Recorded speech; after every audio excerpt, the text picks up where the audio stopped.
the Native Americans, Spanish, French, Mexicans, and Americans all have in common.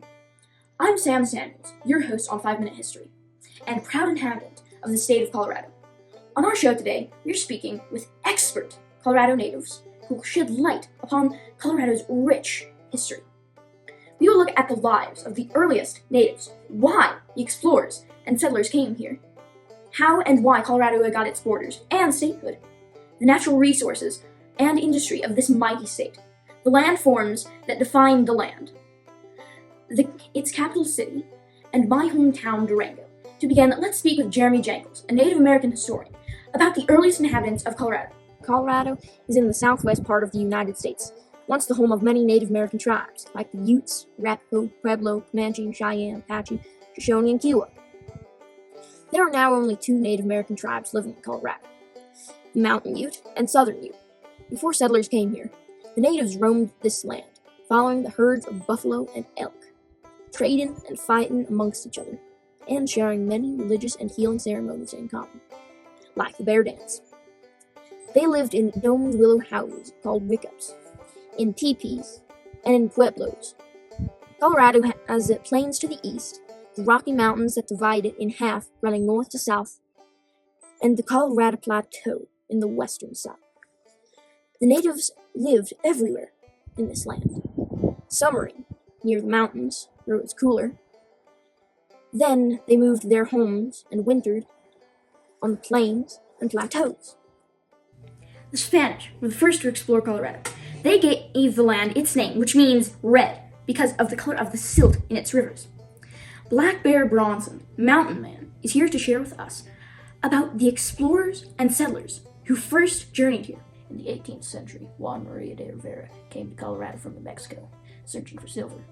But by the 19th century, Colorado lands were bustling with Spanish and Mexican settlers who became farmers and traders in the San Luis Valley, setting up the first towns, Garcia and San Luis. From the east, Americans and French fur traders, trappers like me, farmers and people seeking a new life out west, came here following the Arkansas River from the west and the Santa Fe Trail from the west and south. Their first towns were forts and trading posts they built on rivers, like the famous Bent's Fort on the Arkansas River. The first mountain men in Colorado Territory were French because it had been part of France's Louisiana Territory since the 1600s. But when Thomas Jefferson bought the Louisiana Purchase from the French in 1803, the U.S. gained control of the West. In the 19th century, something happened. Gold was discovered in the Rocky Mountains at Pikes Peak, near present-day Colorado Springs. This was the beginning of the infamous gold rush. So many immigrants and Americans poured into Colorado Territory, hoping to strike it rich. The politicians in Washington took note. We have Colorado politician Liam Lyon on the show today to teach us more about Colorado's statehood. Washington politicians gave the territory a name and borders made from parts of Nebraska, Kansas, New Mexico, and Utah territories. This new piece of land became known as the Territory of Jefferson, and later in 1861, the Colorado Territory. The boundaries were made equal in height and width to other states near it, making it a true rectangle. The same year the Civil War ended, the Colorado Statehood Bill was vetoed by President Andrew Johnson, arguing its population was too small, and African Americans were denied the vote. But later statehood bill ensured African American suffrage. So, Colorado became the 38th state in 1876. You didn't mention how the introduction of the steam train changed Colorado. My hometown, Durango, has a steam train that lifts our economy greatly. Which brings us to our next guest, train conductor Henry Hoboken. Do you know that the Denver and Rio Grande Railroad Company formed Durango along the banks of the Animas River in 1880 to serve mining in the San Juans? It bought up land in the eventual downtown Durango area, using different names to conceal what it was doing. It was purchased for less money this way, but it was the train that brought people to their new homes in Colorado, and the population in Colorado boomed. Tell us more about Denver. Denver became the territorial capital in 1867 and survived a devastating fire and flash flood and uprisings by the Cheyenne and Arapaho Indians in the 1860s, resulting in their forced removal from Colorado. And when the Transcontinental Railway was built through Wyoming, Denver citizens organized their own railway, completed in 1870, to connect with the Union Pacific at Cheyenne. The resulting economic boom increased the population from 4,000 to 106,000 in just 20 years. Coal miner Gary Goldman is with us to shed light on Colorado's natural resources. There are three prominent natural resources for which Colorado is most known: coal, molybdenum, and uranium.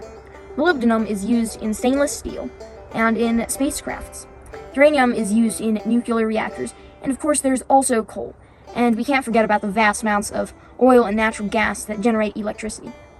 These are found in the Denver, San Juan, Uinta, and Pequean basins. They are abundant with natural gas, coal bed methane, and oil. And this leads us to Peter Picklepepper, a farmer from Grand Junction, here to share with us about industry in Colorado. The agriculture industry in Colorado has its home on the eastern and western flanks of Colorado, in the plains and plateaus. Colorado is known for its peaches, corn, cantaloupe, peppers, wheat, lamb, and cattle. And though it's no longer known for its gold and silver production, Colorado is famous for its tourism. Then there is the biotech and high-tech industry, the fastest growing industry in Colorado. So what do Native Americans, Spanish, French, Mexicans, and Americans all have in common? They all once called Colorado their land. Today we talked about Native Americans indigenous to Colorado, the first explorers like Juan Maria de Rivera, who came here in search of silver, and settlers like the Spanish, French, and Americans, who traveled here by rivers and trails in search of new land and wealth. When and why Colorado got its statehood, the growing industries in Colorado, such as biotech and natural resources in the ground and above Colorado, like coal, natural gas, wind, and solar, and finally, a short history of Denver, the capital city. Thank you for joining us today in our exploration of Colorado on 5 Minute History.